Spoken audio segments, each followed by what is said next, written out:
मेरा एस्थेटिक से बहुत ही गहरा ताल्लुक़ है। जो मेरे फ्रेंड्स हैं वो मुझे जानते हैं और उन्हें बहुत अच्छे तरीके से पता है कि मुझे डेकोरेशन और लाइट्स, फेरी लाइट्स, यानी कोई भी जो लाइटनिंग वाली चीज़ होती है ना, मुझे बहुत ज़्यादा ना वो अट्रैक्ट करती है।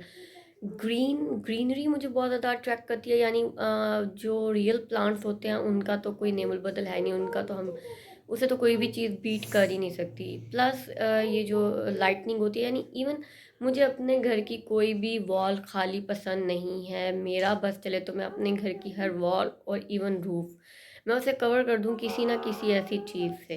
सो कल से लेकर आज तक I was trying to make my room more beautiful, और उसके एम्बियंस को मैं इतना ज़्यादा एनहांस करना चाहती थी कि मुझे यहाँ पर रहकर और मेरे बेटे को यहाँ पर रहकर प्लेजेंट फील हो, क्योंकि we are two person living in the house. तो उसमें ना क्या होता है कि आप ग्रीनरी और ये डिफरेंट एलिमेंट्स जो है ना, आपकी लाइफ पे, आपके मिजाज पे, आपकी सोच पे और आपकी मेंटल हेल्थ पे बहुत अच्छा असर डाल रहे होते हैं। और इसी तरीके से यहाँ पे झाड़ू पड़ा है, यहाँ पे पोछा पड़ा है, बेडशीट्स कभी धोई नहीं है, और दीवारों पे कपड़े डले हुए हैं, इधर उधर चीज़ें फेंकी हुई हैं, तो वो वाली आपके मिजाज पे और आपकी तबीयत पे वो चीज़ बहुत बुरा असर डालती है। Anyway, let me show.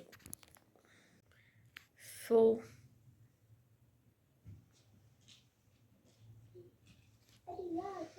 ये मेरी वैनिटी है जिसको मैंने इस तरीके से डेकोर किया, और this wall is very pretty. Okay, greenery ही ग्रीनरी आपको नज़र आएगी, green colour in different shades, this mat, and या क्लोजअप भी मैं आपको लेके दिखाती हूँ। और let me on the light switch, on the light. तो कैसा लग रहा है आपको, मुझे कमेंट्स में ज़रूर बताइएगा। आज भी आप लोगों से कुछ कहना चाहता है, यस प्लीज़। अगर आपको ये वीडियो पसंद आई तो इस वीडियो को लाइक और चैनल को सब्सक्राइब कर दे और कमेंट में बताएं कि ये लाइट कैसे लगी। वीडियो कैसी लगी?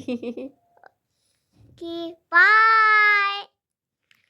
ओके जी, हाँ तो अब हम कुछ बातें कर लेते हैं जी। तो मुझे ज़रूर बताइएगा कि आपको मेरा रूम कैसा लगा। अगेन मैं उसी जगह पर आकर बैठ गई हूँ यार। पहले ना मैं बड़ी थोड़ी बहुत कॉम्प्लेक्स में रहती थी, वैसे अल्हम्दुलिल्लाह मुझे कभी कॉम्प्लेक्स नहीं हुआ। अपने मुख्तलिफ लोगों ने मुझे बहुत ज़्यादा ट्रॉल भी किया, आपके बाल ऐसे हैं और आपका हाइट कम है। मुझे इन सब चीज़ों ने ना कभी अफेक्ट नहीं किया, लेकिन वो लोग जो आपके बहुत ज़्यादा करीब होते हैं, जब वो इस तरह की बातें करते हैं तो डेफ़िनेटली कहीं ना कहीं आपके अंदर ये चीज़ वो पेनिट्रेट करते हैं, इन्फ्यूज़ करते हैं, इंजेक्ट करते हैं, तो वो फिर कहीं ना कहीं आपको वो चीज़ बॉदर करती है। लेकिन एनीवे, मुझे ना पहले ये होता था कि यार मैं अपने रूम में कैसे व्लॉग बनाऊँ। मेरा room is not that much high, और इसका एम्बियंस इतना अच्छा नहीं जो मैं बाकी सब लोगों के व्लॉग देख रही थी। तो फिर मैं ये सोचती हूँ कि वो सब लोग, ये जितने भी व्लॉगर्स हैं, इन्होंने काफ़ी स्ट्रगल किया है, और ये उस क्लास से नहीं थे जिस क्लास में अब ये लोग एग्जिस्ट करते हैं।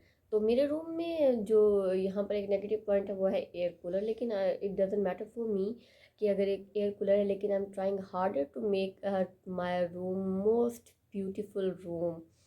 सो आई थिंक मैं सक्सेसफुल भी रही हूँ 80% एनीवे।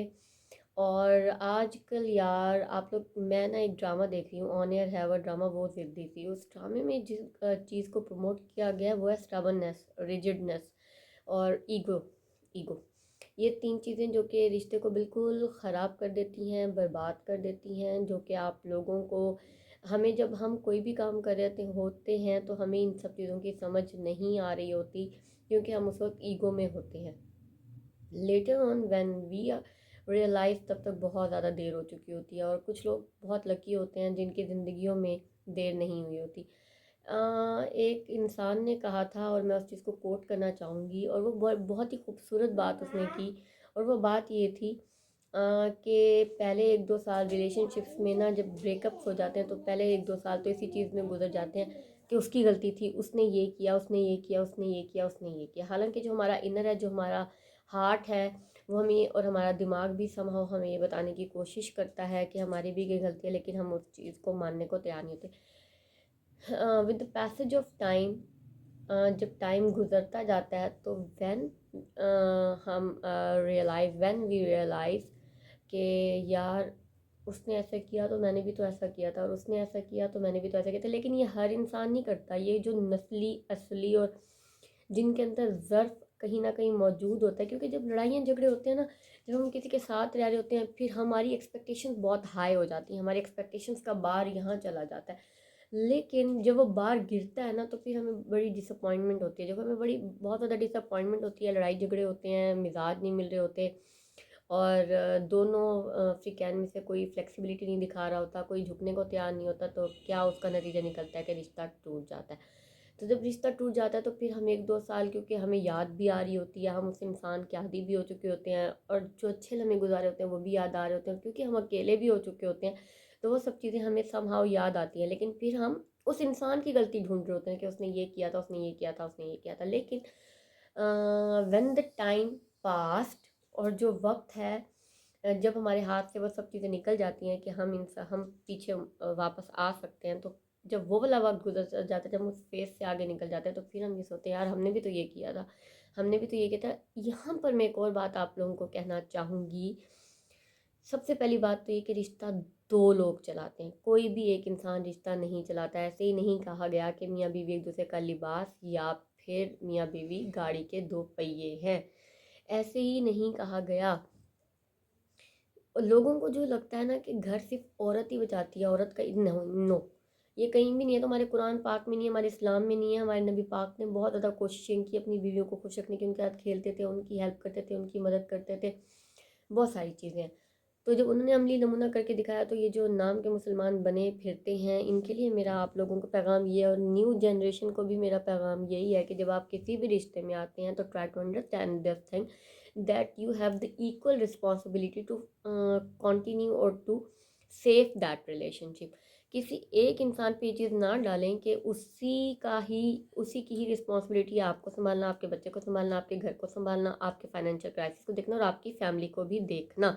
अगर कोई औरत आपको ये कह रही है that come back, I want to live with you, I want to raise my child with you, I want to grow old with you, I want to spend some time with you, and I want to say some memories with you, and I want to make some memories with you, तो उस औरत को भी understand करें कि जब उसकी friends में, उसके फ्रेंड सर्कल में, या लोगों में ईदें, शबरातें, रमज़ान शरीफ और एनिवर्सरी और बर्थडेज हस्बैंड वाइफ साथ में सेलिब्रेट कर रहे हैं, यानी 90% लोग सेलिब्रेट करें, जो 10% लोग नहीं कर रहे, तो उसका शुमार अगर उनमें होता है, तो उसकी ज़िंदगी में जो एक कमी है, तो उसको ये बेनिफिट ऑफ डाउट देते हुए उस चीज़ को अंडरस्टैंड करें, बजाय इसके कि आप उसके ऊपर चढ़ाई कर दें, उससे लड़ना शुरू कर दें।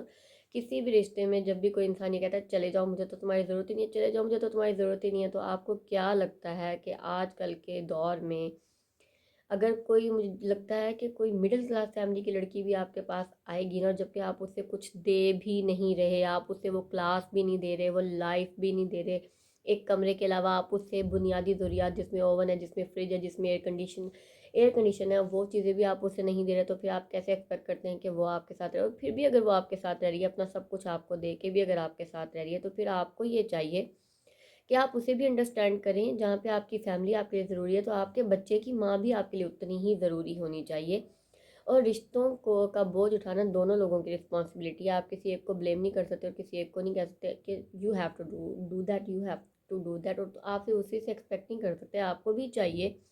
सिर्फ पैसा किसी के मुंह पे फेंक देने का डजन मीन कि आप अपने सारे फ़राइज़ सर अंजाम दे रहे हैं। हाँ, आपके जो बाकी रिश्ते हैं उनके लिए अगर पैसे अहमियत रखते हैं, डजन मीन कि आपके लिए, आपकी वाइफ के लिए, आपके स्पाउस के लिए, आपके लाइफ पार्टनर के लिए भी पैसे उतने ही ज़रूरी हैं। आप उनके लिए सबसे ज़्यादा अहम हो सकते हैं। Think about that. Take care.